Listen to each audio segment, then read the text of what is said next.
Almuerzan hoy con la señora Mirta Legrand,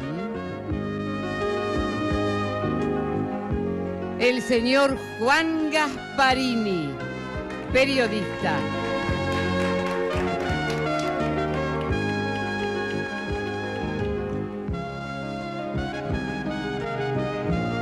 El señor Hernán López Echagüe, periodista.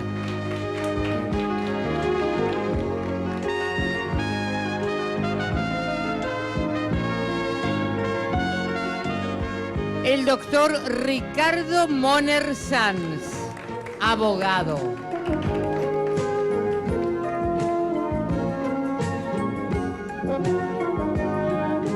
El señor Fabián Perechodnik, analista político, director de Poliarquía. Con nosotros, la señora Mirta Legrand. Muchas gracias, muchísimas gracias. Bueno, bienvenidos, señores. Juan, ¿cuándo llegaste? Bueno, llegué hace una semana, no por la reedición de este libro que ha hecho Editorial Norma, sino porque soy sobreviviente de un campo de concentración y fui convocado por la justicia a testimoniar en el juicio sobre los crímenes de la ESMA. Y eso estaba planificado de hace mucho tiempo, es un fondo del Estado para atraer a los testigos que vivimos afuera. Y bueno, coincidió que se daba esta reedición del libro, entonces me quedé unos días más para hacer un poco de prensa. Un libro que escribí... El libro es este, señores, Lo estoy leyendo, la verdad, apasionante. La cantidad de datos que tiene, impresionante. El banquero de los montoneros, Greiber. La verdad sobre papel prensa, el caso que conmueve al país. Qué cosa, ¿no? Lo que ha vivido la Argentina, Hernán? Sí. Qué impresionante. Vos también con tu libro que acaba de salir, lo muestro también. El regreso del otro, la reaparición de Eduardo Duhalde en la pelea política argentina, de Hernán López Echagüe, que había escrito anteriormente El Otro, que te trajo muchos dolores de cabeza, Hernán. Sí, algunos sí, no tanto. En realidad... ¿Cómo no? Muchísimo. Sí, un me acuerdo de tu salida del bingo en Avellaneda, ¿fue, no? Sí, bueno, algunas amenazas después, pero bueno, una cuestión judicial que ya finalizó hace unas 2 semanas. Te estoy dando una... ¿2 semanas? Hace 2 semanas la Cámara Federal, lo penal de Lomas de Zamora, declaró ya la extinción de la querella penal que me había iniciado Duhalde. Aunque él persiste, inició una demanda civil ahora pidiendo 500.000 pesos en concepto de daños... ¿Cuánto pide? 500.000 pesos, en concepto de daños morales. ¿Y tenés 500.000 pesos? No, pero hay mucha gente acá en el estudio que podría colaborar en la causa. Además, que lo pierdas. Hay una cosa que fuiste a vivir al Uruguay, además, sí. hace muchos años. Hace 12 años. 12 años, yo me acuerdo. Hay una cuestión muy importante de que me tomo el atrevimiento de preguntarle, dale. que es lo siguiente, porque cierta responsabilidad en la escritura de mi primera versión del Otro, este es otro libro, no es una reedición. Sí. La tiene usted. Porque yo recuerdo que antes de la salida del libro El Otro, un día estando sentado ahí, creo, usted le preguntó, digo, dígame, doctor, ¿es verdad que usted es narcotraficante, como dicen? Y ahí fueron todos un corte y nunca supe. Yo quería saber, me pongo el periodista, ¿por qué le preguntó eso? ¿Y vos por qué crees que se lo pregunté? No sé, pregunto. Mi libro no había salido. Ahí queda la pregunta. ¿Vamos a un corte? No. No, para nada. No, aquí no existe censura, para nada. Pero seguramente comentarios de la gente. Vox Populi, Vox Dei. Voz del pueblo, voz de Dios. Así es. No sé, son cosas que se comentan. Por supuesto que lo negó. También hace poco que se lo volví a preguntar. Pero bueno, luego tu libro, El Otro, lo corroboró, ¿no es cierto? De algún modo. De algún modo sí, algunas relaciones, no de él directamente, no me atrevo a decir eso, sino de personas ligadas a lo que era el dualdismo. ¿Y por qué te la tomaste con Duhalde vos? ¿Por qué? En realidad había que invertir la pregunta, porque eso lo tomó conmigo. Hace 14 años que vine haciendo juicios, que va por la televisión diciendo que me ganó 11 juicios, no ganó ninguno. Bueno, pero ese libro, El Otro, es terrible, es fuerte, es fuerte. Yo creo que es un libro, me llevó mucho trabajo, fueron 3 años de investigación, y este es un libro totalmente diferente, es un libro más personal, creo que es un libro comentado donde yo cuento la trastienda un poco de lo que fue la investigación de aquel libro, donde hablo de cierta documentación, donde voy presentando, es una mezcla de ensayo, de crónica, de descripciones. Ahora, perdón que te interrumpa, ahora estamos con Martín. Curiosamente, las encuestas lo dan en tercer lugar, primero Macri con 10%. Esto es de Poliarquía, ¿no, Fabián? Sí, es de Poliarquía, la encuesta que publicó el Diario de la Nación este domingo. Sí, este domingo. ¿Cuál es el político de la oposición a los Kirchner que más le gusta? Le preguntaban al público. Primero Mauricio Macri, 10%, muy bajo todo, Ricardo Alfonsín, 9%, Eduardo Duhalde, 6%. Así que sí, realmente... Mirta, si uno se fija en el estudio completo, a mí me parecía que el dato hay 46% sí. que no contestan, 26%, entre 27 no sé. que no contestan y 19 que no le gusta ninguno. Entonces, 21 ninguno y no sé, 26%. Y 29. Entonces digo, en realidad lo que hay es mayoritariamente una respuesta de desinterés que se viene viendo a lo largo de todos los estudios que se hacen. Es una respuesta espontánea esa, digamos, no es guiada, nosotros nos dimos las opciones, sino que el ranking se armó a partir de las respuestas que nos fueron dando los entrevistados. Y así se armó Mauricio Macri primero, Ricardo Alfonsín segundo y en tercer lugar Eduardo Duhalde. No es intención de voto. Estamos hablando, es intención de no voto. Es intención de voto. El político opositor que más valora. ¿Qué más le gusta? Sí, sí. Pero en realidad casi la mitad no valora ninguno. Ese es el dato, por eso, números más, números menos, sí. Mirta, el dato es que casi la mitad de los entrevistados no valora ninguno. No valora. Y después, el orden que usted mencionaba, sí. Macri, Ricardo Alfonsín, Duhalde. Pero bueno, no es intención de voto. No, esto está aclarado perfectamente. No, quiero decirles que esto no es un programa, de hoy no es un almuerzo en contra del gobierno, quiero aclararlo. No, porque la verdad es que son todos bastante bravos, son fuertes. Pero nosotros invitamos gente del gobierno y no quieren venir. ¿Por qué? No lo sé, no lo sé. Este es uno de los programas. Llama a ministros, alguien dijo el otro una cantidad día, enorme de gente, si no quieren venir. Alguien dijo el otro día, Mirta. ¿Cómo? Yo es la tercera vez que vengo. Pero vos no sos oficialista. Desde 1978 yo tenía el privilegio de que usted me llamara en muchas oportunidades, o en varias oportunidades. Y siempre acá se gozó de libertad de opinión. Sí, señor, absoluta. Y llama la atención que no esté el oficialismo, es decir, yo no sabía que esta suerte de autoexclusión. Pero la gente que tiene la suerte, yo hasta ahora normalmente ando entre el tribunal y el estudio, ¿no?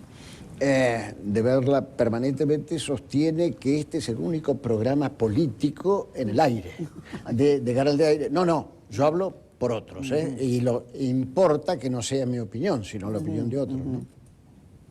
Bueno. No, yo decía que vine 3 veces. Sí. Porque me sentí bien, si no me invitabas a la segunda y no venía. Pero digamos, por supuesto, hay libertad absoluta para contar todo, para explicar o para disentir entre ustedes también. No tienen por qué estar de acuerdo los 4. Pero bueno, quería decirle al público que invitamos a gente de gobierno y no, siempre son excusas, más adelante vamos a ver, puede ser, quién sabe, quizás, pero no vienen. A otros programas vamos. Bueno, vamos a ver qué comemos hoy. Buenas tardes, Martín. A ver qué tenemos de rico. Bueno, de entrada les trajimos un pastel de verduras con una ensalada de hojas. De segundo plato vamos a tener una pechuga de pollo acompañada de una salsa crema de hierbas con arroz al curry y coliflor. Y de postre un crumble de manzana y un shot de crema inglesa. Ay, riquísimo todo. Muchas gracias, Martín. Muchísimas gracias. Pueden empezar, señores. El menú fue preparado especialmente para estos almuerzos por Park Tower Buenos Aires Hotel. Estamos tomando vinos de las líneas Reserva y Gran Reserva de Bodegas Altos y el chef es Martín Valerio. Gasparini, Juan Gasparini. De vos dicen que eras el señor Paz, el doctor Paz, sí, que era el encargado de reclamarle el dinero a Graiber. ¿Qué hay de verdad en esto? ¿Cuánto hay de verdad? Bueno, ¿vos eras el doctor Paz? No. Esas son versiones que surgen en la causa militar de los Graiber. Lidia Papaleo y Isidoro Graiber fueron secuestrados en abril del 77 y después de estar desaparecidos un mes fueron traducidos a la justicia militar. Y en las declaraciones que aparecen en esa justicia militar surge que había unos emisarios montoneros, sí, que visitaban a los Graiber. Y uno se llamaba... de Suipacha y Santa Fe. De Suipacha y Santa Fe. Bruneta era, ¿no? Sí. Ex Bruneta. Perdón que te interrumpa. Bueno, eso, la justicia militar condenó a los Graiber por una supuesta connivencia con el terrorismo, con los montoneros. Y después los Graiber recurrieron a la Corte Suprema, todo eso fue anulado por la Corte Suprema y trasladado a la justicia civil, a un juez civil, cuyo fiscal fue Julio Estracera. Julio Estracera recogió los argumentos de la justicia militar. Acusó a los Graiber y pidió 5 años en vez de 15. Y el juez le dijo que no. Estracera recurrió, perdió, los Graiber fueron absueltos y eso pasó, digamos, al olvido judicial. Posteriormente, el general Camps sacó un libro donde recogía un poco todas estas cosas y aparecían nuevamente los doctores Paz y Peñalosa. Siguiendo con la cronología en el tiempo, pero no decía quiénes habían sido, no decía quiénes habían sido. Durante la tortura, en el año 1977, en la ESMA, a mí me preguntaban también si yo había sido el doctor Paz, decían que tenían, y el doctor Peñalosa, que tenían información de otro detenido que también habría sido un emisario de los montoneros. Yo dije que no sabía de qué se trataba. ¿No fuiste montonero? No, yo formé parte de la tendencia revolucionaria del peronismo, conformada por una serie de organizaciones de superficie. Conocí a Greiber, conocí a mucha gente del medio ese, pero creo que me mantengo ahí porque es, digamos, no quiero entrar a dar mayores precisiones porque, bueno, tengo que nombrar a cierta gente. ¿Pero por qué vas a parar a la ESMA? ¿Por qué? ¿Por qué te detienen? Me detienen porque voy a visitar a un abogado, Conrado Gómez, que me alquilaba un apartamento que yo había conocido en la JP. Y resulta que este señor ya estaba en poder de la Escuela de Mecánica de la Armada y lo acusaban de administrar unos bienes de alguna gente que estaría vinculada a la guerrilla. Me preguntaban a mí, yo no sabía absolutamente nada. ¿A Gómez? A Conrado Gómez, sí, a Conrado Gómez. Y después, este señor que me alquilaba la casa les dio el domicilio de mi casa, fueron a mi casa, bombardearon, mataron a mi mujer y a mí me torturaron suponiendo que yo tenía algún tipo de vinculación también con esta maraña de acusaciones. No encontraron nada, me hicieron firmar papeles, fueron a los bancos, mantuvieron secuestrados a mis hijos que eran menores de 2 años y medio y 2 años durante 2 meses, tampoco encontraron nada, mientras hacían esa búsqueda como un elemento de presión, digamos, porque supuestamente yo tendría que saber ciertas cosas. Me preguntaban a mí qué opinaba del tema de Greiber. Yo le dije que los había conocido a través del grupo Sí, que era un grupo de pintores en La Plata. Greiber era mecenas de ese grupo.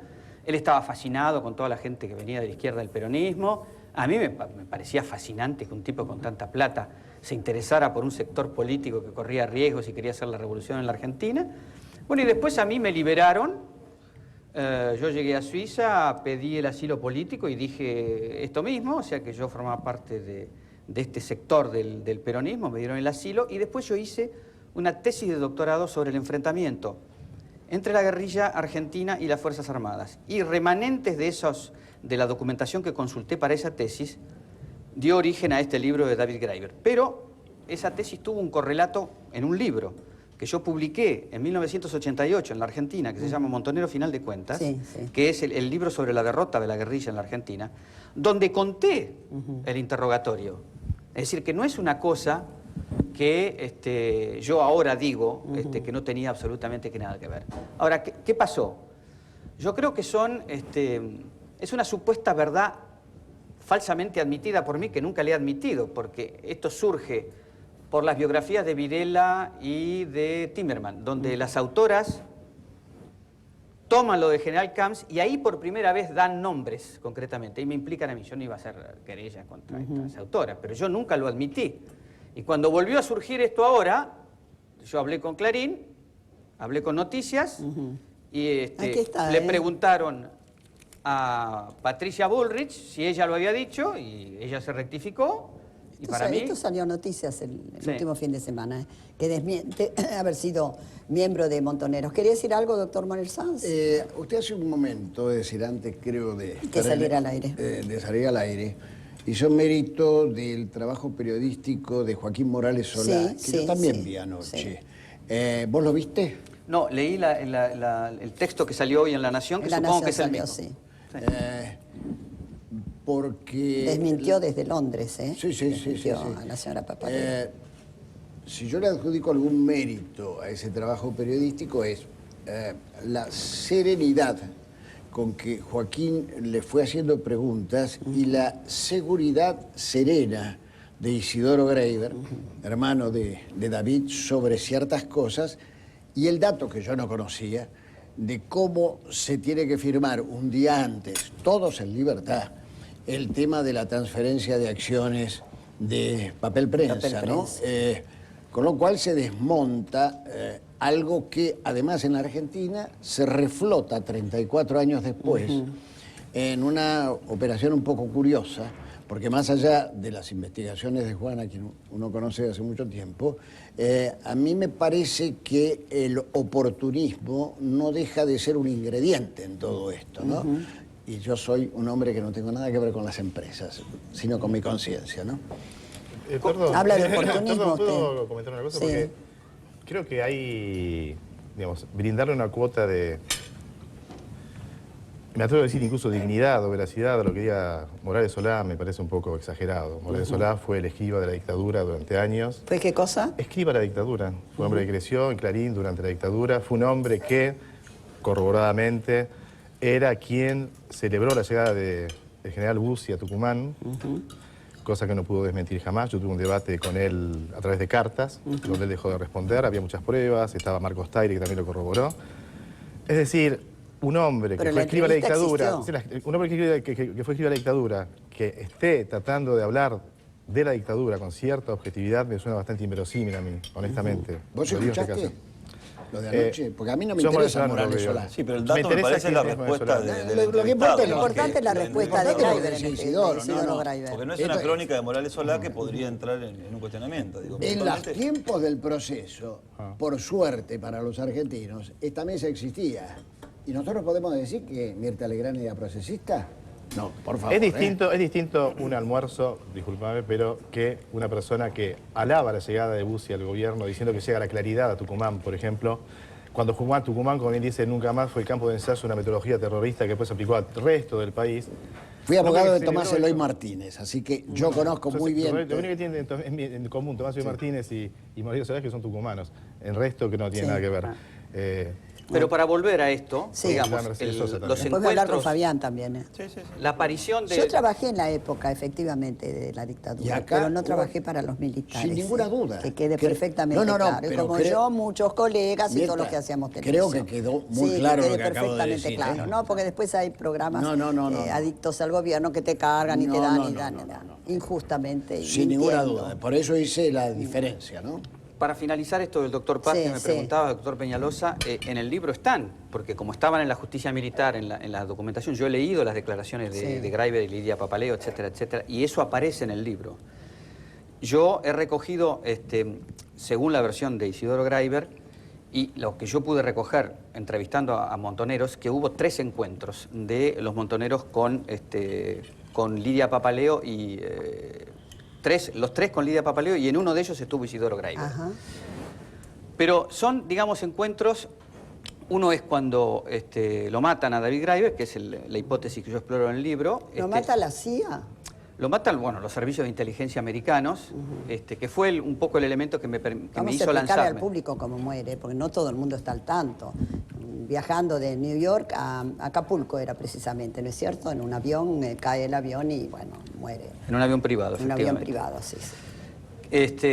No, decía que después del asesinato, según la fuente que yo recogí, hay un llamado telefónico de Buenos Aires, de los montoneros, a Lidia Papaleo para acompañarla en el sentimiento, no ¿Pero para... quién de los montoneros? Bueno, esto fue una inversión mutuamente consentida, pactada entre la jefatura de los montoneros y David Greiber. O sea, Porque los Quieto se montoneros... ocupaba, ¿no? Mucho de esto. Bueno, en mi libro yo lo señalo como el interlocutor, Sí, digamos, señor, que era Greiber el- hablaba sí, con, señor. con Quieto. con Quieto. Bueno, entonces ese llamado existió, pero era para acompañarla en el sentimiento, no para ejercer ningún tipo de presión. Además, los montoneros han hecho extorsiones contra pago de rescates, pero no le iban a presionar a alguien que eran socios. La segunda... Perdón, Juan, que te interrumpa. Los BOR, ¿cuánto pagaron los BOR? ¿60 millones de 64 millones de dólares? dólares. ¿Y dónde fue a parar ese dinero? Bueno, yo me ocupo de los, en el libro, de los 14 de esos Se decía que 64. estaba en Cuba, ¿no? En los indicios, cuando yo saco la segunda edición, efectivamente, decían que había sido invertido en Cuba. De mucho y dinero, 60 40 millones en Cuba. 40 millones. La segunda entrevista, según Isidoro Greiber, en la causa, Sí. es que él dice, a fin de diciembre de 1976 vino Lidia y me dijo que teníamos que tener una reunión con 2 emisarios montoneros. O sea, fin de diciembre, si la reunión se hizo, fue fin de diciembre del 76, comienzo del 77. Es decir, 2 meses después de la venta de papel prensa. O sea, no tiene nada que ver papel prensa con esta historia. Y la tercera reunión que yo detecto y aparece en mi libro es que los montoneros la van a ver a ella poco antes que la secuestren, en marzo del 77, y le ofrecen sacarla del país y que se vaya a vivir, escapar ante los riesgos. ¿Estaba y ella casada desecha. legalmente ella con Greiber? Sí, se casaron en Estados En Unidos. Estados Unidos. Sí, porque el divorcio ¿Es no válido, existía. ¿Es válido el casamiento en Estados Unidos acá en la Argentina? No, en aquella época no, Ah, porque no, no en estaba la aquella- ley del claro, divorcio. la ley del divorcio. No, pero en la sucesión, y ella representaba a la heredera, a la hija. María O sea, Sol. claro, ella no podía hacer valer su casamiento. Un poco todas las problemáticas que hablamos cuando me invitaste por el libro de La Borges. hija que está enfrentada a la madre. Sí, bueno. Entonces, eso existió, fue una inversión mutuamente consentida en la que Lidia Greiber estaba totalmente al corriente. Isidoro Greiber la conocía, estando los Greiber en libertad, nunca la denunciaron. Yo creo que ahí hay una tentativa de ella, cuando no acepta lo que le ofrecen los montoneros de sacarla del país, es negociar con la dictadura. Ella misma lo dice, que le escribió una carta a Videla. ¿Y qué cuento le fue a hacer a Videla? Bueno, a mí me están extorsionando los montoneros, protéjanme. Y la dictadura no lo entendió de esa manera y fueron secuestrados. Pero la actualidad, ocurrió. ¿cuál es? La señora Papaleo ha tenido entrevistas con el expresidente Kirchner, ¿no? Y con la presidenta. Bueno, esto es lo que... eso no está en el libro, Olivos. digamos. No, en el libro no está. No, ¿Usted eso- sabe algo de eso, Fabián? No, más que No las es un informaciones tema, periodísticas. creo que hemos leído en los Sí, diarios, lo que sí, hemos sí. leído y lo hemos Sí. visto en la televisión. ¿Usted, doctor Moner Sanz? Yo lo que computo es el silencio de alguna gente respecto de este tipo de preguntas que usted hace, ¿no? Porque hay zonas muy álgidas, muy centrales, donde era muy evidente que la postura de Lidia Papaleo y de Osvaldo Papaleo, aquel hombre de los afectos de María Estela Martínez de Perón, no se compadecen con todo este reflotamiento. Y ayer le escucho una cosa a Isidoro Greiber que me llamó la atención.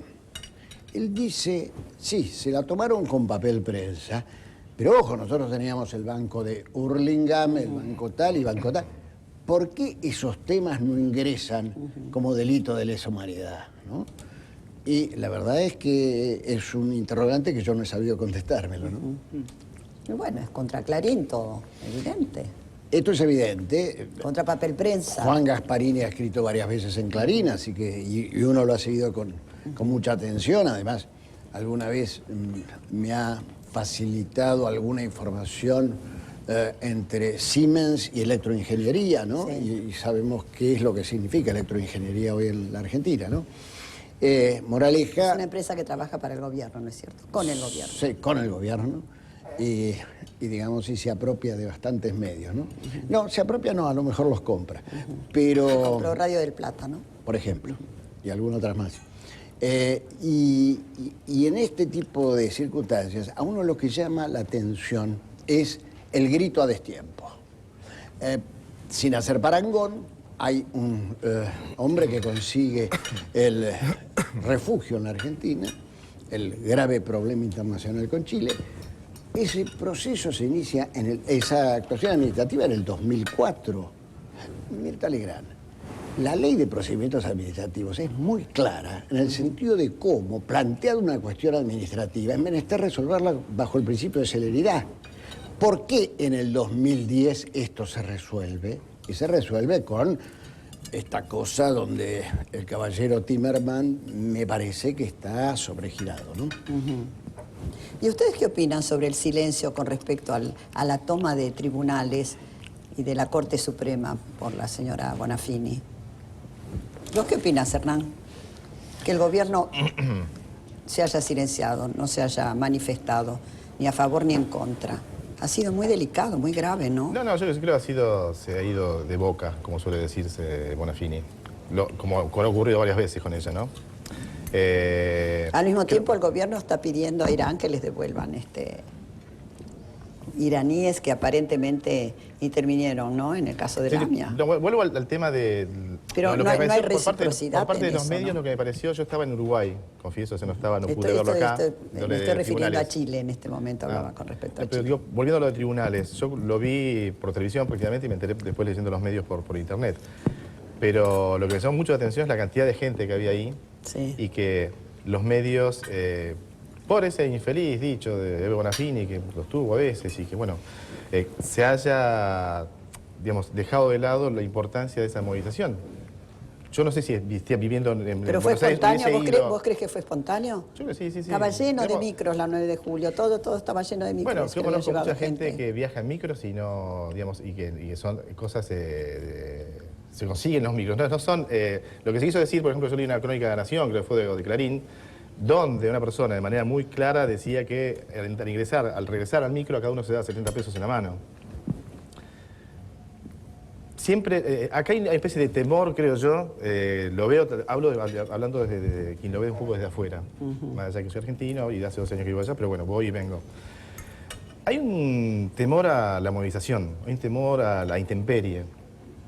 El país y tanto los políticos están Pero si en viviendo como Argentina se encapsulados, resuelve creo yo. todo en las calles, en Buenos Aires. Bueno, todo pero en cada las vez que calles. sale gente a la calle se dice, se le paga, la gente está llevada como ganado, lo cual es una falta de respeto a mucha gente que va por sí sola. Yo conozco muchos familiares, amigos que han ido y que son psicoanalistas, médicos, que son de repente No, pero enfermeros, hay y que son reclamos personas que muy no son, justos, y hay que van, reclamos ahí muy puede justos. ser que haya gente de repente que Ay, aproveche. Hernán, no hay peor ciego que el que no quiere ver. Estás Digo, me tergiversando parece todo, que estás dando vuelta nadie a una puede cosa que es cuestionar tan el derecho. evidente. Mirta, Quien discúlpeme. tergiversa son los medios que no ponen. Sí, Ponen la esa es la frase de verdad. Bonafini y no dicen no, pero no dicen que hubo millares de personas. Pero, Sí, está Hernán, bien, llamar turnos a los jueces es una nadie cosa puede discutir la espantosa. cantidad de gente que Volvemos se a fue en la la de movilización. pronto Eso la dijo cae la señora Bonafini. Bonafini, la otra. eso Yo fue tengo una Bonafini. vida limpia, absolutamente. Quiero dejarlo bien en claro, pero no podés negar una evidencia, una cosa tan evidente, Ella estuvo mal, donde dije todo yo. el mundo se ha Sí, sí. manifestado en contra. Pero todo el ella- Obviamente, mundo. pero debió haber Menos el gobierno, todo el manifestaciones mundo. más fuertes en ese sentido. Debió haber manifestaciones más fuertes de rechazo a los dichos de la ¿Y por señora qué cree usted, Bonafini. Fabián, que no se hace? No sé, Porque la porque gente tiene creo que miedo, parte, la es gente parte tiene del miedo. debate. Digo, me parece legítimo que se movilicen a favor de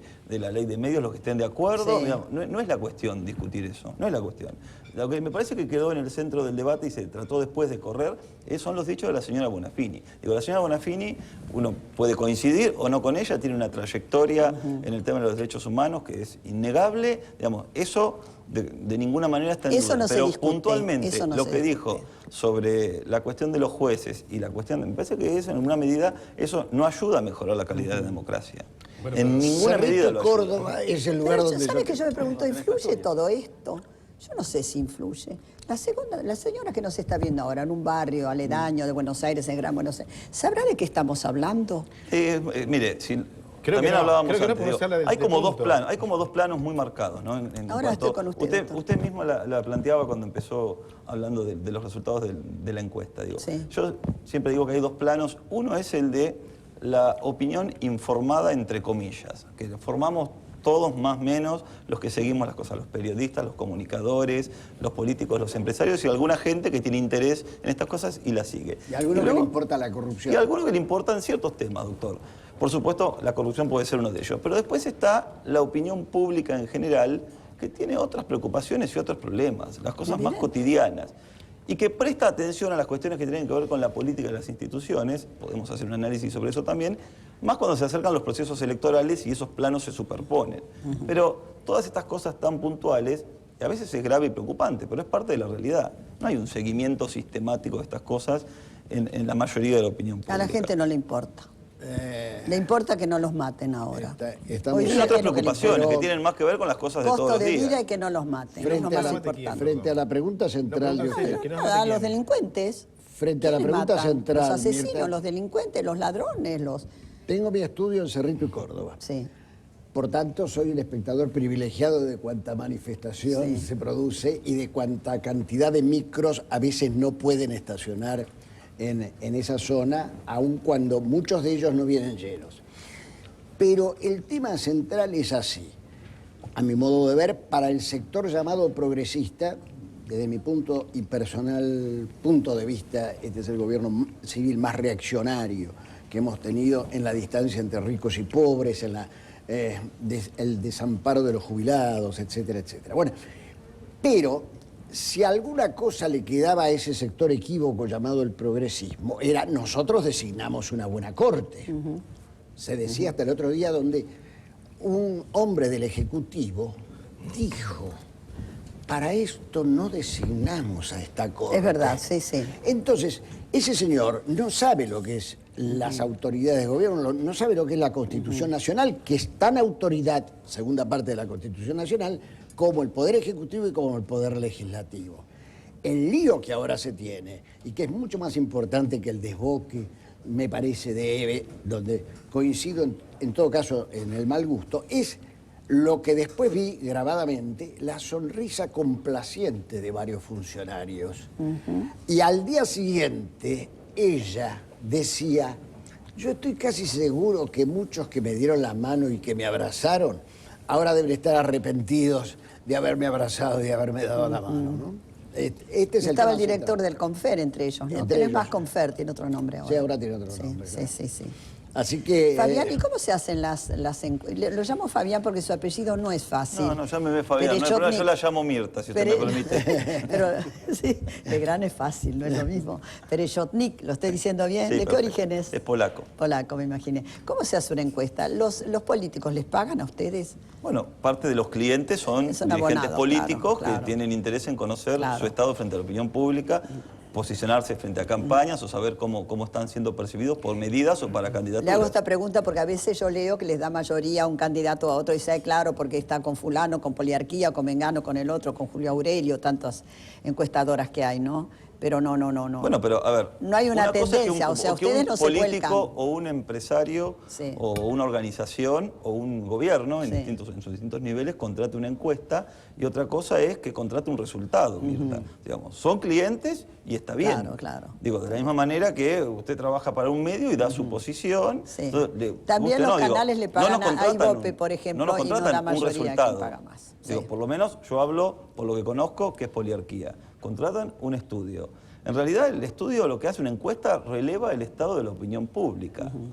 Punto. Es una foto, como siempre decimos de manera más gráfica, que muestra un estado de situación en un momento determinado y en una circunstancia determinada. ¿Y cómo se eligen los encuestadores? Los Yo sabía que le iba a hacer esa pregunta, ¿no? Los encuestadores, digamos, son personal que trabaja con... ¿Los encuestadores o los encuestados? Encuestadores y encuestados, que esos Porque son son dos, los importantes, encuestadores sí. son personal que trabaja de la con la empresa. Personal, Permanentemente. Sí, ¿Y personal los encuestados? permanente que los ¿Con tenemos... ¿Cuánta gente se movilizaron ustedes? A ver, hay varios tipos Perdón, de encuestas. No, está bien, Vamos a está hacerlo bien. simple porque por ahí Sí, hay que es un hacerlo poco simple. complejo, pero para que sea simple. Tenemos encuestas telefónicas y encuestas domiciliarias. Las domiciliarias es las que uno va, toca el timbre y le dice: buenas tardes, señora, vengo de Poliarquía, estoy haciendo una encuesta. Sí. Si tiene la suerte que le abran, que lo atiendan, digo que es un tema Gran complejo. problema para el censo. Con lo cual, la encuesta telefónica es un equipo de encuestadores que tenemos con un sistema informático. Entonces, nuestros encuestadores están entrenados, son personal permanente de nuestra empresa y llaman por teléfono. Y hay otro sistema que es con computadoras. Los que llaman es una grabación que le va dando la opción de que uno vaya oprimiendo distintos números de acuerdo al nivel de respuestas. Eso es básicamente. Hay más, pero digamos esas son las más usuales. Y los encuestados, lo que nosotros llamamos la muestra. Uno toma un universo, Sí, una sí. población determinada en función del estudio que tiene. Por ejemplo, la encuesta de la Nación es una encuesta telefónica de 1000 casos en 40 localidades de la Argentina de más de 10.000 habitantes a ciudadanos mayores de 18 años. ¿Cuánta gente movilizaron y en Esta qué es la de tiempo? la Nación. Sigan La ustedes encuesta hablando, se hizo en Esta es de la 7 Nación. días, en 7 días, en forma telefónica, Ahí está. y en localidades que tenemos determinadas que son representativas del estado de la opinión pública. Eso se hace una muestra en función del censo y se toma una cantidad de casos por cada localidad para establecer la representatividad del país. 1000 casos, este es un tema siempre de debate, dicen 500 casos es poco, 1000 casos es poco, siempre hay debate en torno a la cantidad de casos, pero en realidad lo que hay es una idea de la opinión pública en ese sentido y un margen de error en más o menos una cantidad determinada, 2,5 puntos, 3 puntos. Si uno hace una muestra telefónica, por supuesto, hay ciertos sectores que no tienen teléfono y hay técnicas estadísticas que permiten compensar Claro, por bien. nivel de estudio, nivel socioeconómico, a los hogares que no se llega por no tener teléfono. ¿Es más leal la respuesta del encuestado directo cara a cara que la respuesta telefónica? No tenemos diferencia. registros No hay- científicos en ese sentido. No, lo que pasa es que depende de los lugares, por ejemplo. Porque si usted hace una encuesta en la ciudad de Buenos Aires, es mucho más fácil acceder en forma telefónica por esto que decíamos. Por tema de seguridad, es difícil que le franqueen en edificios o en casas de familia atender un encuestador. Y uno no puede hacer una encuesta de 100 preguntas por el portero eléctrico, porque llega un momento. Con el teléfono tiene otra comodidad. Y en general la gente tiene interés de responder. ¿Sí? La gente ¿Y tiene hay interés alguna de responder. encuestadora oficial del gobierno? Del gobierno. No sé, ¿No? por lo que Yo- leo hay algunas encuestadoras que trabajan con el gobierno, digo, pero no yo sé tengo si hay una encuestadoras denuncia. oficiales. Yo tengo una denuncia sobre el particular, fue cerrada cómo un determinado encuestador tenía renovados contratos con el gobierno nacional, es el que siempre da... Le daba ganador siempre. Siempre. No, además no solamente ganador, sino ganador con una proporción impresionante. Mire, si usted me permite, lo que yo digo, me parece que es legítimo que los gobiernos, los candidatos contraten encuestas. Bien, si no es una crítica, no, está pero no lo bien, tomé sí, como una sí, crítica, sí, lo digo como una aclaración. El tema es que, por lo menos, lo que no se puede comprar es un resultado. Y está bien, digo, que cada uno diga para quién trabaja. En este caso, nosotros con La Nación nos da mucha tranquilidad. De hecho, hemos trabajado en estudios en las elecciones legislativas de 2005, 2007, 2009, y ahora estamos haciendo esta serie de estudios del que usted mencionaba al principio, que salió este domingo. Creo que es de las más confiables, Poliarquía, ¿eh? Nosotros tratamos de hacer y lo publicamos en la tapa del diario, porque cuando uno sale en la tapa de un domingo de La Nación, un mes antes, como pasó en 2007, y dijimos, Cristina Kirchner gana las elecciones en primera vuelta, los volvimos a ratificar y lo volvimos a ratificar, dijimos va a ganar por 46% y la presidenta sacó 45.9%. Digo, y hay que sostenerlo. Bueno, teníamos estudios en el sentido. De la misma manera, lo hicimos en la elección legislativa del 2009. Creo que usted lo mencionó al aire unas cuantas veces y yo se lo agradecí después en un día. Yo no lo conocía a usted. Esto me conviene aclarar siempre, que no tenía placer de conocerlo. Yo no tenía el placer de haber sido invitado acá, pero bueno, soy no, pero soy mencionaba novato en esta Poliarquía mesa. porque, bueno, tiene una exactitud realmente sorprendente. Y cuando dicen que gana de ustedes. Narváez. Cuando nosotros anticipábamos un triunfo de Narváez, Claro, igual era muy escaso el margen. ¿Y ahora había. quién le parece a usted? ¿Quién va a ser candidato, Fabián? Mire, la bola de cristal no funciona siempre un mes antes, Mirta, y se rompe al día siguiente del resultado. No, digo, me parece que todavía no está el escenario con la claridad suficiente para determinarlo. Pero el doctor Alfonsín está muy afianzado. Está muy bien Ricardo Alfonsín, está muy bien Mauricio Macri, a pesar de lo que dice esa encuesta. Julio Cobo sigue siendo un candidato competitivo si vamos a la oposición. Y del otro lado también, porque digo, la encuesta esta es sobre oposición, pero hicimos una sobre nivel de expectativa sobre el futuro del país, y ahí lo que marcó, que este era un dato favorable al gobierno, había crecido la visión positiva del gobierno en 15 puntos en 7 meses. Hicimos después un estudio también pedido por La Nación sobre el matrimonio presidencial, virtudes y defectos, atributos de Néstor y de Cristina Kirchner, y ahí se veía que la imagen tanto de la presidenta como del expresidente habían crecido. Mucho más el de la presidenta. La presidenta tiene un poco más de imagen positiva, depende del estudio que mire. Tiene unos puntos más que Néstor Kirchner y tiene unos puntos menos de imagen negativa. ¿A qué lo atribuye usted? Yo creo que la presidenta, en alguna medida, ha tomado el control del gobierno en el último año. Uno la ve en términos de opinión pública, en términos de presencia, mucho más al frente del gobierno y de la gestión. Y la gente lo valora positivamente. Y si uno sigue analizando funcionarios del oficialismo, invitados de su mesa muchas veces, el gobernador Daniel Scioli está al frente de los sondeos de los dirigentes oficialistas, Sergio Massa, el intendente de Tigre, en la misma sintonía. Digo, hay como para hacer, porque la encuesta esta habla solo de oposición y como para tener una mirada un poco más abarcativa del estado de la opinión pública. ¿Son tan oficialistas hoy Scioli y Massa? Yo se los preguntaría a ellos. Yo les digo lo que dice la encuesta. Me parece que son menos, ¿no? Mucho menos ahora. Por eso. ¿Y del peronismo federal quién estaría? El peronismo federal aparece el expresidente Duhalde y el senador Reutemann con un menor nivel de imagen en función también de que tiene menos presencia en el escenario público. Tiene que ver con eso. Preguntar a Hernán López Echagüe, que es un experto en el doctor Duhalde. ¿Por qué cree usted que se presenta ahora como candidato? ¿Por qué crees, Hernán? Después de haber comentado y haber hecho declaraciones diciendo que no volvía a la política, ¿eh? ¿Por qué se postula? Por lo que viste, por lo que más o menos después volqué en el libro, era que a partir del famoso conflicto llamado campo-gobierno, Duhalde encontró una grieta como para colarse, para meterse, para tratar de encabezar. De hecho, yo cuento una anécdota en el libro cuando entrevisté a lo que vendría a ser su pata sindical, como suele decirse Jerónimo Venegas, Momo Venegas. El Momo Venegas, que algunos lo suelen llamar el Lorenzo Miguel de Duhalde, por su poderío estoy diciendo, ¿no? Es el hombre de las 62 organizaciones, de la UATRE. Nombre fuerte, muy fuerte. Sí. Cuando yo lo entrevisto, él cuenta que muchas veces... puedo llegar a equivocarme en qué institución él habla, pero creo que era en las Confederaciones Rurales Argentinas, que dice que es tanto lo que ha hecho Duhalde y lo que va a hacer por el campo, y lo que ha hecho durante los días de conflicto, que tendrían que sacar el cuadro de San Martín y colgar el de Duhalde en ese lugar. Lo cuento como ejemplo, como metáfora de lo que es la relación de Duhalde con este sector del campo que tuvo ese conflicto con el gobierno. Y a la Después vez viene un cuestión... general y lo baja de ahí, el cuadro. No, a la vez yo Por orden recuerdo del cuando lo entrevisté en su momento, por la primera vez para el libro en el año 95 Sí. ya, él siempre se jactaba de decir que había elección que se había presentado que elección que había ganado. De hecho fue así, desde delegado sindical en el año 72, 73, en los municipales de Loma de Zamora, después como concejal de Loma de Zamora en el 73 también, como intendente, como gobernador, siempre había ganado todas las elecciones, pero no ganó las de presidenciales, jamás. La de llegado, Ningún gobernador de la provincia de Buenos Aires ha ganado, ¿no? Ninguno. Es lo que se conoce como la maldición La del sillón de Dardo sí. Rocha. Bueno, Sí, la maldición de Dardo la maldición Rocha. hablo en el libro, yo cuando Sí, Duhalde en el 99 mandó al brujo Salazar, que vine a Interesante saber ese después, capítulo. que vine a saber que Salazar era un empleado del Consejo ¿Que mandó a hacer qué? Liberante. ¿Una investigación? Está bien. No, mandó a, Era una hacer, a especie de acabar, una cosa. acabar con el maleficio. Ah, con una bruja, me parece. Una ¿no era? bruja de Tolosa. Una bruja de Tolosa que había era, traído Roca, sí, Tolosa hizo era eso para que Dardo población. Rocha no llegara a la Sí, presidencia. a no llegar a la presidencia, Que sí, coincidía en una serie de rituales ahí, Sí, y, sí. y en uno que era orinar alrededor de unas piedras en el sentido contrario a la aguja de reloj que hizo la bruja, que imaginarse esa escena de bruja orinando, Horroroso, caminando horroroso, alrededor. me Bueno, por parece eso digo, así espantoso. era, así lo cuentan los historiadores.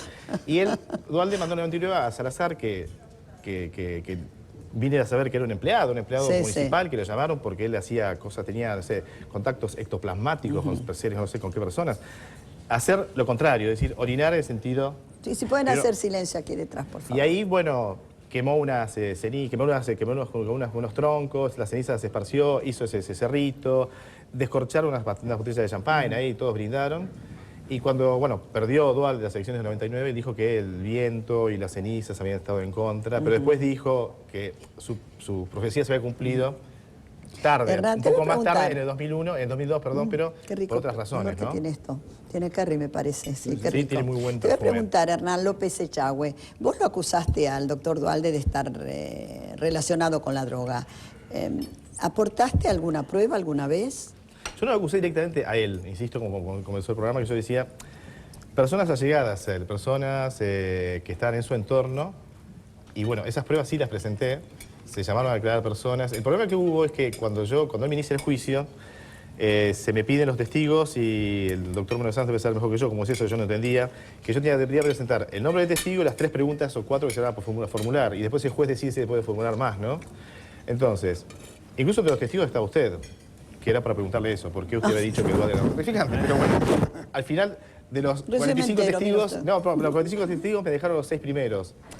Y entre esos testigos había muchos que podrían haber aportado datos importantes, pero bueno, el juicio, como Duhalde lo limitó de ser un cuestionamiento de todo el libro a una página donde yo odio los potenciales en los libros periodísticos, no me gusta poner habría sido, porque es una manera de protegerse. Si uno tiene algo para decir, que lo Sí, corrobore sí. y lo diga. Sí, sí. Bueno, en esa parte yo había puesto potencial, confieso, y que era que habría comprado un campo, si recuerdan, Ayacucho, en la provincia de Buenos Aires. Y él limitó toda la querella a eso, en su momento. Y entonces quedaron los 6 testigos que tenían que ver con ese problema, con ese asunto. El resto, que tenía que ver con lo que podría haber sido negocio del aumento, por ejemplo, de a un 33% durante la intendencia de Duhalde, de consumo, de la distribución, perdón, de droga en Loma de Zamora, a través de informes de la CIDE que yo había conseguido, no pudo declarar nadie. Es decir, todo ¿Pero él eso hizo quedó... un libro contra las drogas, el doctor Duhalde? Él hizo un libro, creo que Hizo más un de libro, uno. más de uno Más de hizo, uno. sí, sí, más no, de lo uno. cual corrobora, digo yo. En el Duhalde que yo cuento este libro es que recurro ahí a una... El libro intenta tener un poco de humor por momentos. ¿Vos cosa crees que difícil. influyó en la carrera del doctor Duhalde, tu libro, el otro? ¿En la carrera Según política? él, sí. Según lo dijo él, pero yo no me creo tan importante viviendo en el campo, perdido. Sin, Cuando ellos lloraron, digamos, cuando él lloró, las hijas lloraron, ¿era este el tema en un programa de televisión? ¿De quién era? Sí, ¿De fue el Grondona libro o de en Mariano general, porque Grondona? él dijo que lo había leído en familia un domingo Sí. entero, se había dedicado a leer en voz alta frente a toda la familia eso y bueno, estaba indignado. Pero quería comentarte esto de lo de la casualidad permanente, aquella frase que inventó Menem cuando lo acusaban de todo. Pasaba algo y siempre estaba Menem en el medio y dijo, bueno, pero mi hijo, es la casualidad permanente, ¿no? Me pareció una especie de base filosófica muy aplicable a muchos personajes casualidad argentinos. La casualidad permanente. permanente. En Duhalde existe, a través, si uno comienza a investigar, y eso lo veo en el libro este y lo cuento, por ejemplo, aparecen en el 98 2 personas interesadas en comprar un departamento que pertenece a Duhalde, entonces hay un diálogo, sesión de escuchas telefónicas y le dicen, ¿Duhalde compra o no compra? ¿Duhalde compra o no compra? Estas 2 personas resultaron ser y fueron detenidas narcotraficantes colombianos, pero estaba Duhalde en el medio. En el 95 por esta causa que fui a hablar con el presidente de la Cámara de Apelaciones en lo Penal de Mar del Plata, el doctor, por ahí Morazán se acuerda, no recuerdo en este momento. ¿Petillani? Ferro. Ferro. Ferro, hace poco estuve, donde había una causa famosa, la famosa, todos lo llamaban ahí la 2860, el número de la causa, le decían, donde aparecían escuchas telefónicas que según me confirmó Ferro, lo grabé y lo puse ahí, también se le involucraba a Duhalde. Esa causa desapareció. ¿Quién la había Hay muchas abierto esa cosas. causa? El problema, la causa esa había estado al principio en manos de... tenía un nombre muy raro, que era JDK, eran unas iniciales. Había estado... Llegó a la denuncia fundamental, llegó al juzgado de Petillani. Se lo mencionó el doctor Petillani. Morazán. Estuvo Petillani en la causa. Después la causa desapareció. Todo el mundo habla de esa causa, no estoy exagerando. Yo iba por los corredores y preguntaba, quería hablar con un fiscal. Entré a hablar con muchas personas y hablan de la 2860, la 2860, así donde estaba Duhalde. Yo estoy diciendo lo que se decía ahí, lo cuento, no me consta que haya existido. Dicen que existió, pero que desapareció la causa. Donde hablaban también, el doctor Ferro me dijo en su momento, en la entrevista, que quien sabía todo era un tal comisario Rivero que trabajaba en toxicomanía de Mar del Plata y que era una persona seria que no se sometía a cosas de la policía, que investigaba por su cuenta. ¿En qué año desapareció la causa? Se calcula que, se dice incluso, que la causa esa se le fue entregada en un momento a Duhalde por la secretaria de... no recuerdo en este momento el nombre del juez. Se lo voy a recordar. No importa, después viene. Pero después creo viene. que se la entregó en Chapalmalal, en una reunión que tuvo con quien era en ese momento César Arias, que era ministro o secretario de Justicia. De ¿puede ser? Justicia, De sí, Justicia. sí. Exactamente. Y después estaba este hombre Rivero, que era una persona muy importante que estaba investigando seriamente y que le sacaron los recursos a la policía. Y cuando Rivero estaba llegando a algunas cosas, Rivero, por ejemplo, investigaba pistas clandestinas en Necochea, dio datos precisos, iba a verlo a Ferro, por ejemplo, y a otros jueces.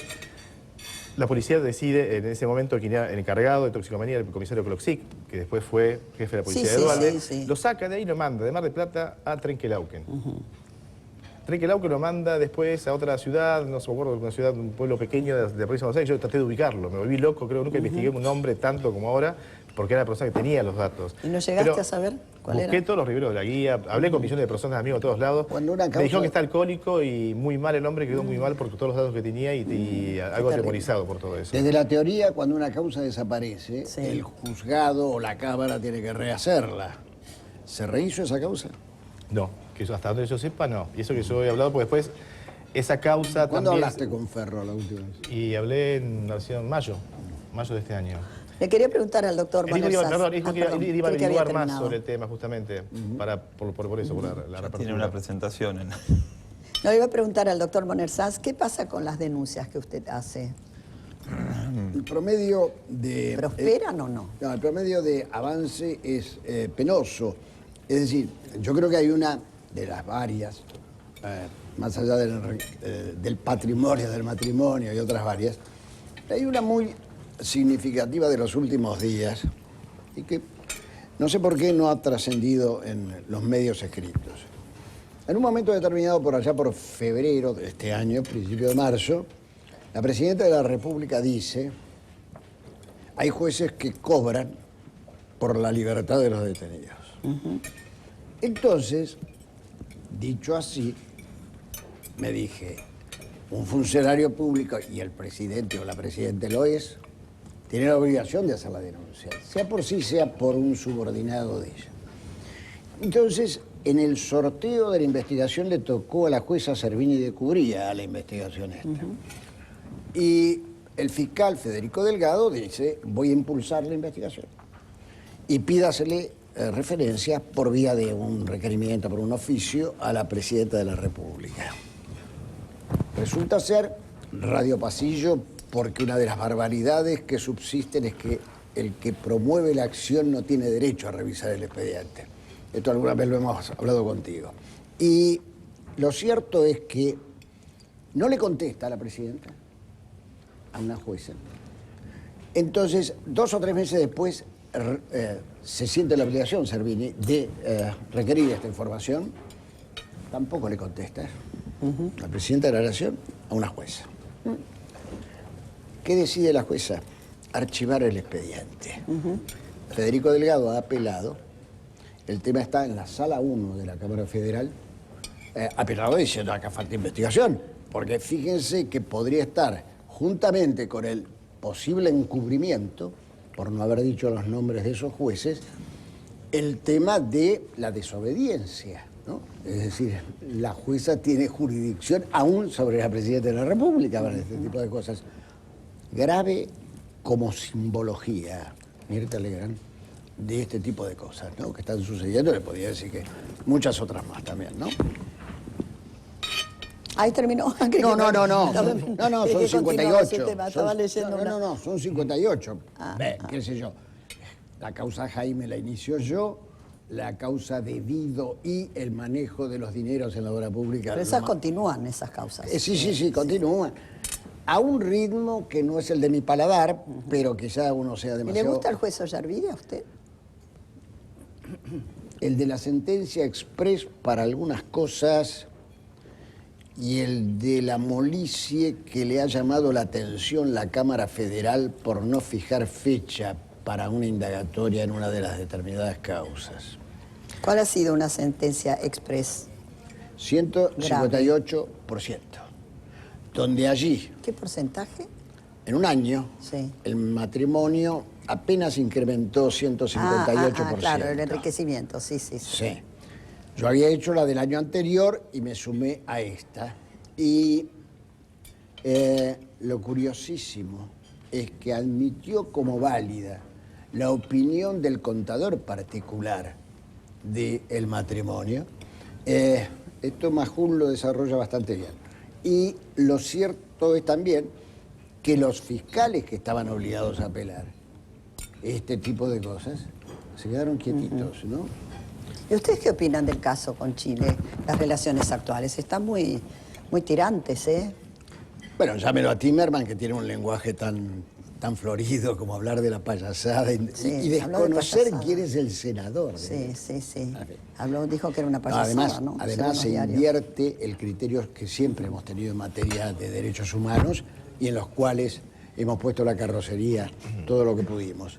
Pero fíjese que este personaje que ve aquí en la Argentina ya fue pedido por el doctor Lagos también, ¿no? Tal cual. Por la doctora Bachelet. Por eso hace un rato decíamos, ¿cómo? Algo del 2004, Mirta Legrand, resulta ser que solo ahora, y después de que la Corte hiciera lugar a la extradición, solo ahora lo resuelve. ¿Qué tuvieron? Y, ojo, algún diario registra ayer que Chile tenía la resolución de 35 carillas sin fecha y sin firma, para ser puesta la fecha y la firma en el momento que conviniera. Ahora el canciller de Chile tuvo una entrevista, ¿no?, con nuestro embajador en Santiago. Ahora, Está muy tirante las relaciones, ¿eh? ¿Podemos ser denunciados ante las Naciones Unidas? ¿Por qué? Hoy se presentó Chile. ¿Por qué?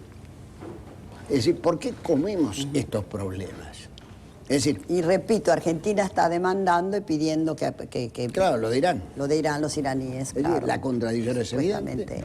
Han Pero pareciera que Qué al actual elenco gobernante la teoría de la contradicción no les importa. Pero fíjense ustedes que esto no hace mella en la ciudadanía, porque usted me dice que ha subido en las encuestas, quiere decir que a la gente no le importa, o no sabe, o no está al tanto. Pero tiene que ver un poco con lo que hablábamos anteriormente, Mirta. Hay ciertos temas que son de una complejidad... Sí, que no llegan al gran un poco más público, elevada, claro. y que en definitiva la gente se preocupa por las cosas que le afectan su claro. vida diaria, y en algún sentido es normal.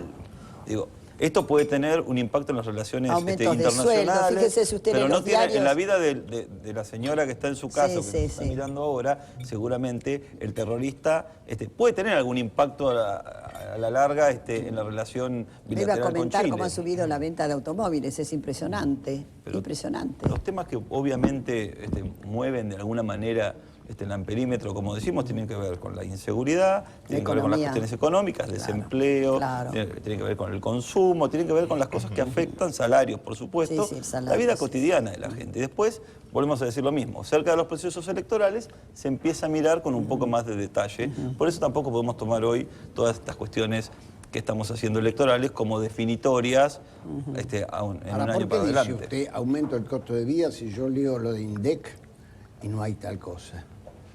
Pero mire, le voy a dar un dato. El tema de la inflación como tema, como preocupación del país, no es una de las grandes preocupaciones de los argentinos. Digamos, los economistas discuten esto. ¿En qué capas? En general. Cuando uno hace una encuesta, lo mismo que le decíamos hoy. Encuesta Pero de 1000 fíjese casos. que de pronto influyen cosas. Estaba pensando en Bloomberg, en el falso ingeniero Bloomberg, que intentó inclusive una carrera política, que hizo una reunión en el Congreso que fue impresionante, 250.000 personas, y que falseó el hecho de ser ingeniero, nos engañó a todos, inclusive a mí que venía a programas, yo decía ingeniero, y ahí desapareció. Quiere decir que hay pequeñas cosas que influyen mucho en el ciudadano, en la ciudadanía, permítame en el pueblo, en el dato público. que va en línea con lo que usted dice. Un falso ingeniero. Cuando preguntamos de este estudio que publicó La Nación este domingo, más o menos nosotros hacemos encuestas todos los días. Los periodistas siempre me preguntan, ¿tenés datos? ¿Tenés datos? Y yo les digo, sí, tengo datos, no los puedo dar. Pero por esto en el sentido de que si no se empieza siempre a tergiversar o a generar expectativas por cosas que no tienen mucho sentido. Datos tenemos porque es nuestro trabajo. Pero el dato que me llamó la atención del estudio cuando preguntamos qué atributos tenía que tener el próximo presidente, el 33%, era espontánea también, no sugerimos opciones, el 33% mencionó que fuera honesto. Mire usted. El 11% inteligente y ahí para abajo creo que el 8% con equipos técnicos. Entonces digo, a mí ese dato me llamó la atención. La honestidad. Que estamos buscando, la gente dice hoy, por lo menos, que busca un presidente honesto como una cosa importante. Tiene sentido Yo creo entonces que luchar no contra robe la la corrupción. Bueno, por ahí todo el trabajo que usted lleva adelante en alguna medida se valida con estas cosas que estamos viendo. Bueno, pero fíjense que al matrimonio presidencial se lo acusa de haber incrementado su fortuna en un 158%. En un año. En un año. Y no importa. Esas cosas no importan. Es curioso el argentino. Me iba a decir algo, Juan Gasparini. No, lo que dijiste... Juan Gasparini, le has hecho honor a este plato. Me parece muy bien. Quiere decir que te ha gustado mucho. He escuchado atentamente a estos señores. Muy bien. Ahora que he terminado voy a decir algo porque me Vamos a impactó comer lo que nosotros. dijiste de Bloomberg, lo de Bloomberg. Sí. Es decir, cuando aparece un elemento veraz que se puede probar, evidentemente la opinión pública está atenta a eso y se inclina en su opinión. Yo creo que, volviendo al tema inicial de la conversación aquí en esta mesa con respecto al tema de papel prensa, yo creo que esta cuestión no se va a resolver por el cruce de versiones entre distintos medios. Esto se tiene que resolver en la justicia. Lo que hay que hacer es concurrir a los tribunales y llevar la prueba. Yo lo que hice fue llevar el libro, después que salió, al juzgado de La Plata, bueno, si el libro... Corazza es el juez, ¿no? Exactamente. Si el libro puede aportar algo a lo que es la fórmula de la justicia, que es conocer la verdad, ahí está. Y los que dicen que el libro no es correcto, yo tengo diferencias como yo digo, con todos los que están arriba del ring. No pienso lo mismo ni de los Greiber, ni de lo que dicen los Greiber, si es cierto o no. No pienso lo mismo de lo que dicen de los Montoneros, no pienso incluso lo mismo de lo que dicen los diarios y lo que dice el gobierno concretamente. Entonces, ahí me parece de que no se va a resolver en los medios. Tenemos un sistema democrático, división de poderes, que es lo que mejor funciona. Claro, la justicia. Y entonces yo creo que es ahí, yo por ejemplo también he leído, tengo una lectura un poco quizá distinta que el doctor Monerzán sobre la versión que da Isidoro Greiber. O sea, Isidoro Greiber no formaba parte del grupo Greiber desde el año 73, 74. Los hermanos se separaron, dividieron los bienes, y ese señor no formaba parte. Después, cuando muere David, que se da una lucha feroz en la que la viuda toma el poder, separa a la familia y separa a los colaboradores de confianza de David Greiber, Rubinstein y Naón, ahí el enfrentamiento, digamos, fue muy duro y él no tuvo ninguna injerencia, digamos, él puede haber estado en el decorado, en las inmediaciones, pero esto de que él fue testigo de si alguien amenazó o no amenazó, etcétera, etcétera. Cuando vos estás hablando de que se amenaza a una persona, vos tenés que haber sido testigo de esa amenaza. Pero él afirmar, sin haber estado en esa situación a solas que la viuda de Greiber afirma que estuvo con directivos civiles de los diarios, donde la presionaron, sin haber estado él afirma, entonces, bueno, es su versión. Yo la respeto. La versión de la viuda de Greiber es distinta, entonces hay investigaciones periodísticas, yo doy mi versión en el libro. Saguier dijo que estuvo con ella en el Hotel Alvear. Exactamente. Saguier sí, de La Nación, sí. el director de La Nación. Sí, no. Bueno, el libro mío es anterior, no Sí, conozco los... esto es actual, conozco. esto es actual. Exacto, no, pero lo he leído, lo he leído, Sí. lo he leído. Te iba a preguntar, Juan, ¿y cómo nace el poder de Greiber? ¿Él era secretario de Manrique? Sí. Digamos, es ¿Secretario alguien- era? Sí, secretario de Manrique cuando Manrique era ministro de Bienestar Era ministro Social. de Bienestar Social. Él es un hombre del lanusismo. Aparece el PRODE ahí, en la época del PRODE. La secretaria privada de David Greiber era la hija Lanusse. Ah, sí, sí. Sí. Eso está en tu libro, eso está en tu libro. Y ahí, digamos, él de ahí se Y hay vincula otra con- Lanusse, hay dos Lanusse, hay otra más. Sí. Y de ahí él evoluciona hacia la CGE, hacia Helvar. Se hace un poco Hacia Helvar. el delfín de Helvar. Ajá. Y es ahí donde él se convierte un poco al peronismo. A través de Helvar lo conoce a Perón, Perón en el exilio, y se hace muy peronista. Y bueno, como él se casa en segundas nupcias con Lidia Papaleo había sido mujer de un notorio montonero, que era Jarito Walker, que fue fundador de Gente, que después Desaparecido. evolucionó, Sí, claro, sí, sí. evolucionó hacia la prensa vinculada a la tendencia revolucionaria del Fue peronismo. desaparecido. Y es a través de Lidia Greiber que se estaba hace casado con una señora Susana Rottenberg, ¿no es cierto? Exactamente, exactamente. Bueno, ahí el divorcio es en el extranjero y el casamiento de David con Lidia Greiber es también en el extranjero, pero como no existía ley de divorcio... Lidia Papaleo es psicóloga, ¿no es cierto? Sí, Ajá. de La Plata. Ella era psicóloga del grupo Stiebel. Sí, es una de las cosas que yo cuento en el libro. Por Sí. eso te lo pregunto, ¿es verdad? Sí, sí. Era psicóloga del grupo Steve. Era una mujer, según todas las fuentes que yo consulté, que tenía un gran poder de influencia sobre David Greiber. Es el canal Es muy de la inteligente relación de ella Es una de mujer Greiber con inteligente. Montoneros. Sí, sí, sí. Tengo que ir a una pausa, ¿no es cierto? Sí. ¿Les gustó este plato? Me parece que sí. Sí, igualmente sí. Para disfrutar de las comidas tenemos Bago y Pat. Ahora, cuando termina, les damos un Bago y Pat. Digestivo hepatoprotector con componentes de origen natural que ayudan a una buena digestión. Bago y Pat es de Laboratorios Bago. Hoy es sinónimo de garantía para disfrutar de comidas y bebidas. Doctor Monersal, lo admiro mucho. Le dejo un abrazo. María de Villa Ballester.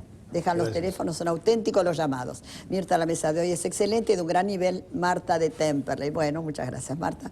Estamos cansados de tanta inseguridad, por favor, hay que hacer algo. Marta de Pacheco. Yo dije al principio del programa, el político que diga, señores, vamos a erradicar la inseguridad en Argentina, aunque nos cueste muchos años, porque esto evidentemente es todo un proceso, ese candidato gana. La gente, la obsesión de la gente hoy día es la inseguridad. Juntamente Más con que la el droga. costo de- Porque la droga es causa y la inseguridad es consecuencia. Bueno, Sí. sí, un componente, sí. entonces, de la componente. inseguridad. Involucra muchas cosas la inseguridad, ¿no? La droga en este caso también. El candidato ideal sería Dualde, entonces. Digo yo. No, ojo, lo de droga no, eso no. Por lo de la seguridad, cómo puso seguridad como fue presidente, ¿no? Con la masacre de Avellaneda, digo. Y pidiendo que pongan a las Fuerzas Armadas en la calle, como está diciendo ahora. Y no creo que lo vote la gente, no sé qué dirá él, pero...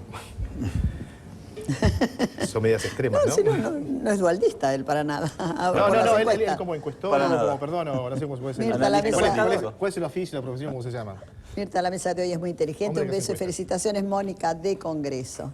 Ay, es como un odio que le tenés, Hernán, ¿eh? No, al a contrario. los Dualde, vos, No, ¿eh? aprendí a tomarle cariño, yo lo cuento. ¿Qué en vas a serio. aprender a Sí. tomarle cariño?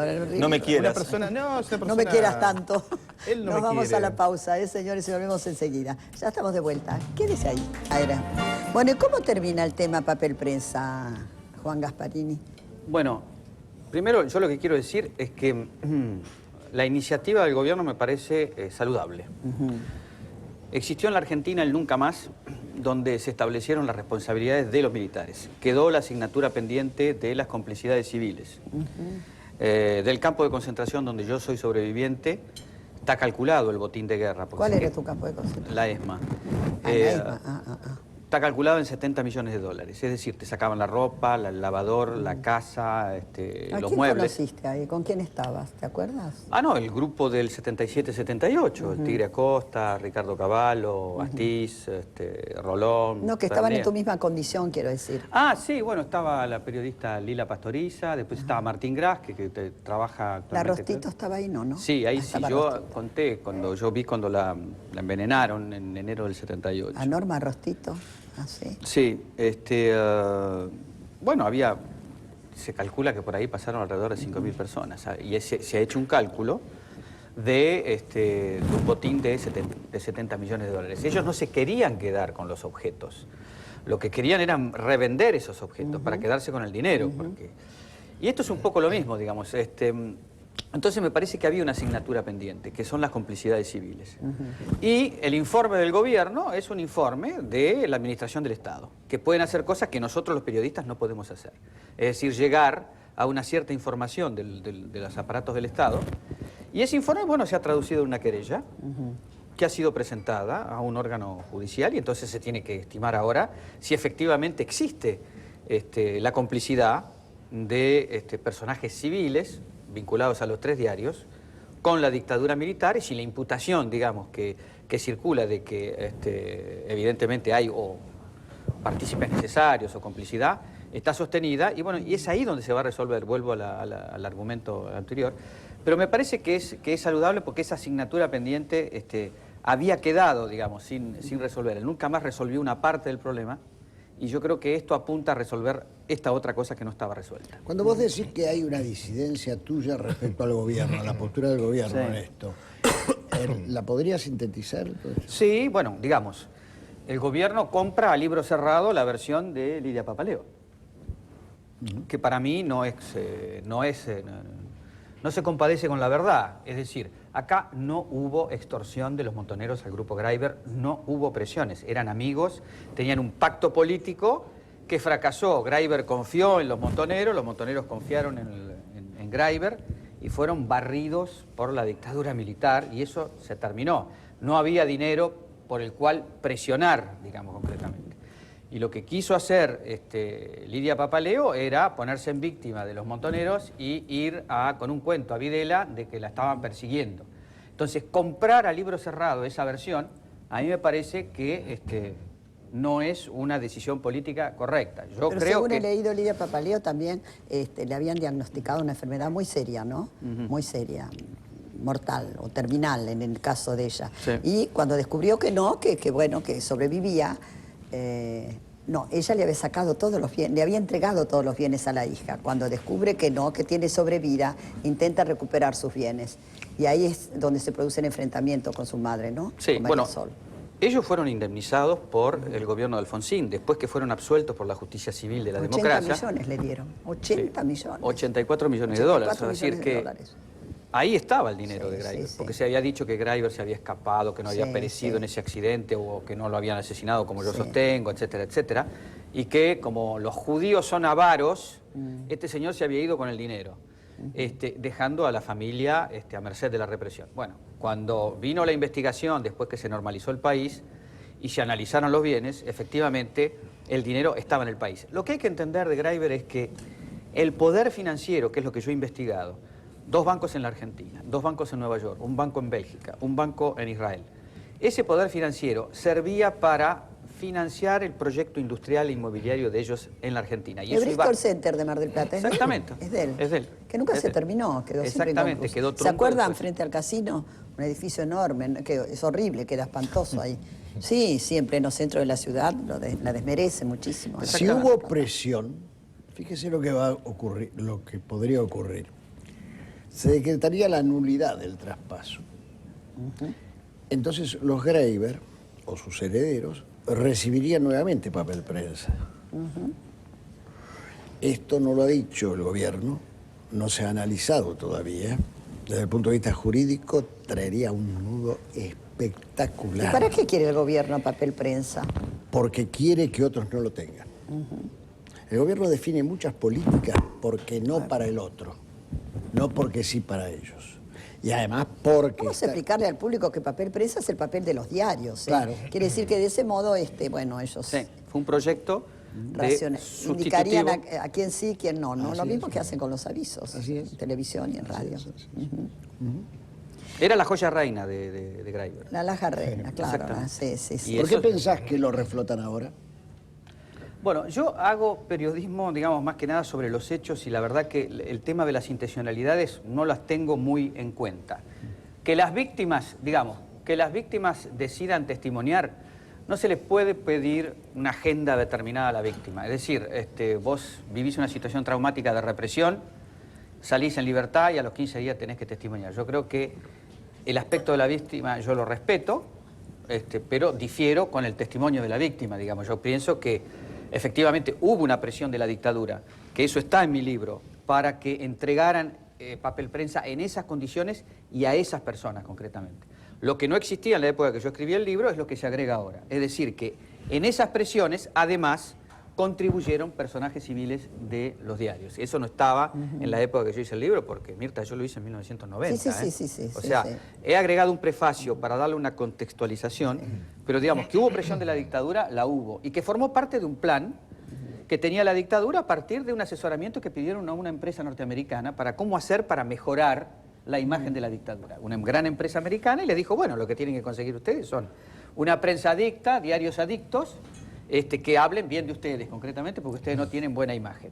Y bueno, les cayó servido de que tenían esa posibilidad de presionar sobre esa empresa.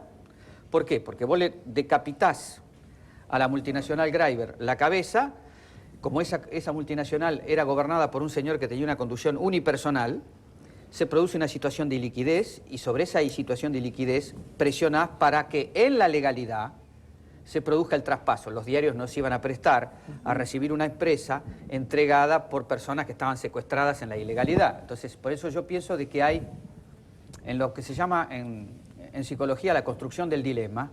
La construcción del dilema son 3 fases, a mi entender, que es lo que yo planteo en el libro. La primera fase, le cortás la cabeza a la multinacional, lo debilitas. En la segunda fase, le quitas la joya reina en la legalidad.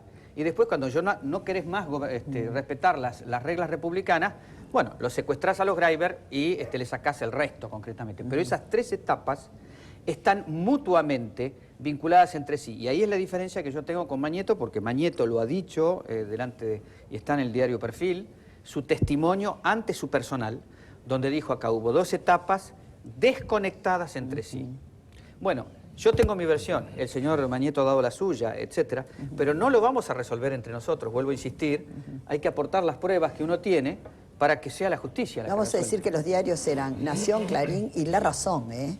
El diario La Razón también, que dirigía a Patricio Peralta Ramos, que acaba de fallecer. Queda un pedacito al Estado por un tema y algo al Estado sucesorio, también, ¿no? sí, Por un porcentaje al Estado. Hernán, y tenemos que irnos ya. ¿Leíste vos, perdón, el informe oficial? Cortito, porque tengo el informe oficial lo vi. Sí, dijo al principio. Dijo que lo había leído, sí. ¿no? ¿Coincide con vos? De la conversación. No, bueno, digamos, yo lo que sostengo es que el gobierno compra libro cerrado una versión con la cual yo difiero. Bien. Digamos. Le iba a preguntar a Hernán López Echagüe, ¿qué pensás respecto a los escraches a periodistas? ¿Los escraches a periodistas? Sí, como a la Nata, Tenenbaum, ¿quién es más? Lo que pasa es que le presentás a una persona... Leuco, le estás preguntando a una persona muy... Silvestre, Magdalena, Nelson Castro. Sí, le estás preguntando a una persona que tiene una cuestión personal en el tema. A mí en esa época me dieron un navajazo y aparecí 2 veces en terapia intensiva. Hubiese preferido 1000 carteles con mi cara que unos huevazos, honestamente, digo. Entonces, yo creo que se exagera. Lo de Leuco para mí fue una exageración. Cuando yo vi el blog de ese muchacho, donde había en el medio una mujer, donde había un tono irónico, esto de amenaza de muerte, donde se corroboró después que no era una amenaza de muerte. Blog está lleno, puede haber si mi hijo puede haber escrito eso, ese tipo de cosas. Quiero decir, y darlo después de eso, 3 días después, continuar... ¿Vos crees que es falso? ¿Vos crees que puede ser falso?